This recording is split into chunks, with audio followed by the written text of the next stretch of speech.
Today's video is a segment from the Drawn Together podcast with Ash and Geekily. If you could, please subscribe to the YouTube channel for the podcast, which is listed under the channel section of this YouTube channel. It's also streaming pretty much anywhere else you might listen to your podcasts, like Spotify, Amazon Music, Apple Podcasts, and more. Here we talk all about what we think might play out within the upcoming Teenage Mutant Ninja Turtles animated series, Tales of the Teenage Mutant Ninja Turtles, coming soon to Paramount Plus. Without further ado, let's get right into it. Now, looking at the synopsis, it could go one of two ways. So the brothers are on their own for the first time. That's in the synopsis. But there's also this part that says we'll see them team up with old allies. Now, does that mean old allies from the first movie or old allies from previous Turtles media? Like, not like literally bringing back an old version of a character. No, but I mean like Casey Jones. Does that mean faces, yeah. Irma?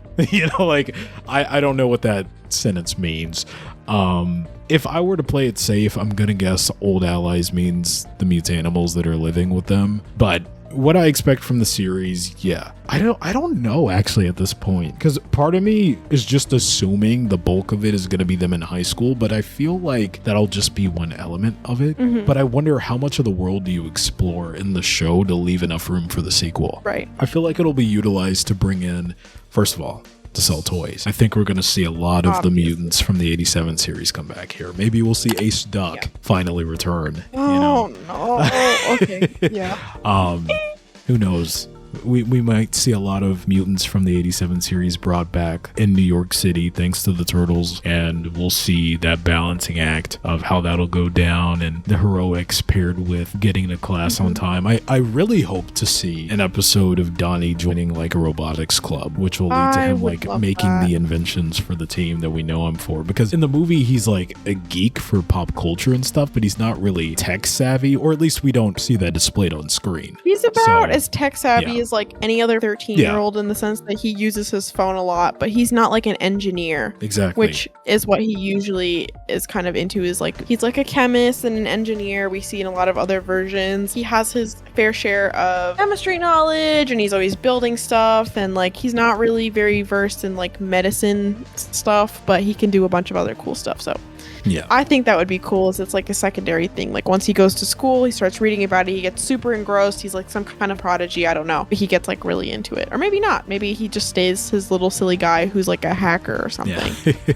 I will say, I don't know. That's cool too. The potential for the high school stories, to me, the two turtles that I'm most excited for, Raph and Mikey. I feel like you can have a lot of fun with them in high school.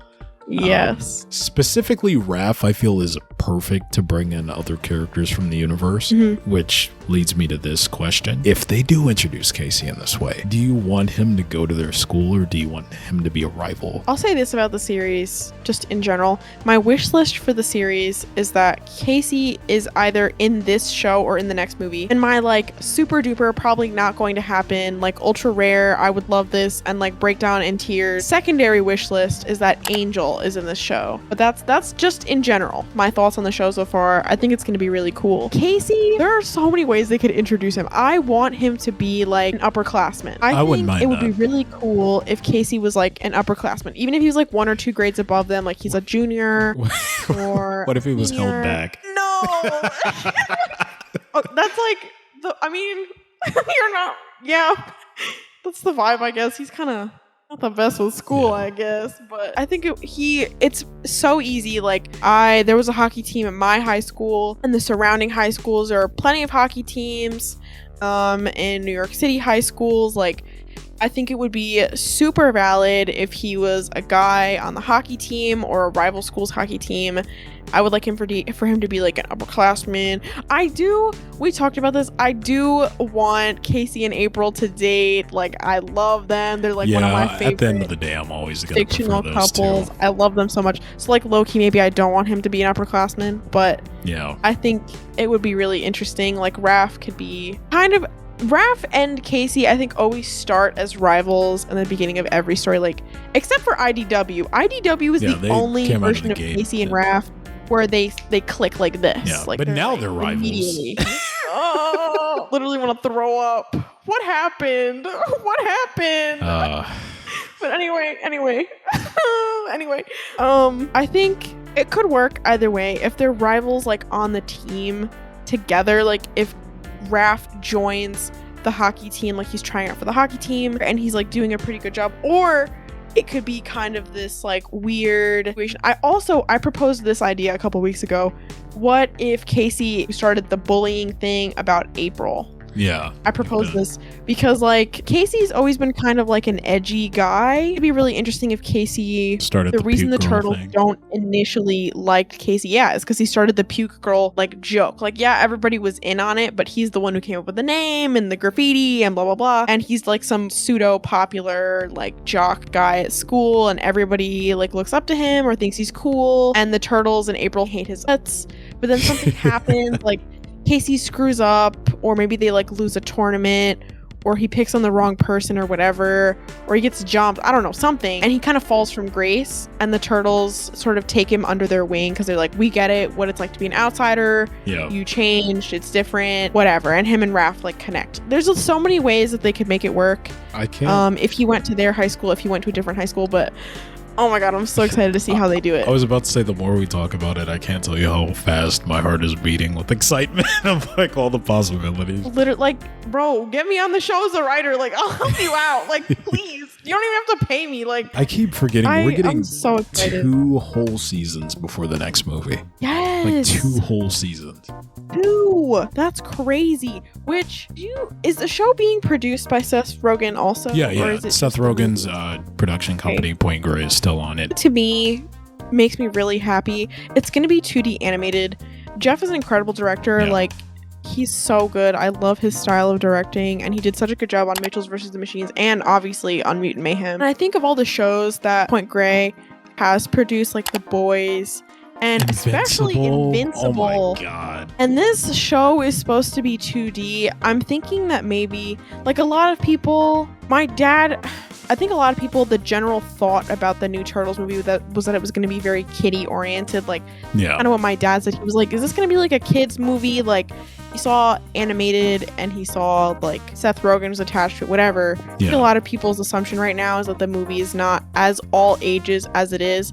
If they keep the tone for the TV show could be much more akin to something like Invincible. Obviously not exactly, because there's like a lot of violence and like stuff that's like not exactly family friendly in Invincible, but like the general vibes, you know, like it I think genuinely can. One of the biggest one-ups it has is it's not airing on Nick. It's on Paramount Plus. no. All that foul language you heard in the movie can come back. Foul language. You mean like the one time they Look, said damn? Maybe it's like a regional thing, because I grew up in the Northeast. My parents were cussing like sailors around me as a kid. Like they always make fun of me now. They're like, oh, you have such terrible foul mouths. My dad calls me truck driver half the time. LOL. Like, it's literally because I grew up hearing my parents swearing like sailors. That's why this podcast has to be rated explicit every episode. I'm so sorry. Like, that's my fault. My bad. If they keep that vibe for the TV show, the show could pop off just as much as the movie does. And I think that would make it really easy to do, like you said, more of that exposition in the show, because more people are likely to watch the show before the next movie comes out. That was something we were theorizing prior to watching the movie and prior to the movie coming out, was like, if the show is for younger people, like, how much exposition can they really do? Because you don't want to like alienate the older audiences who are going to watch the movie the movies as they come out. If they make the show just as approachable as the movie, they're going to be on point with their audience. Yeah, like, I think it being called Tales of the Teenage Mutant Ninja Turtles, obviously paying respects to the Mirage comics, much like season 5 of 2012. Yes. It's giving it gives me the idea that it's going to be Star Wars the Clone Wars anthology style series. Yes. And funny enough, watch me do it again, I gotta bring it back. If they lean into that 87 inspiration, one-off episodes that don't necessarily have to flow into each other, very easy to tap into at any given point, I think that works so well for these turtles. Even though Rise made it work, do more of what 87 did and less of what Rise did, because Rise got like 11 minutes, whereas 87 got a full 22-23 to flesh out their story.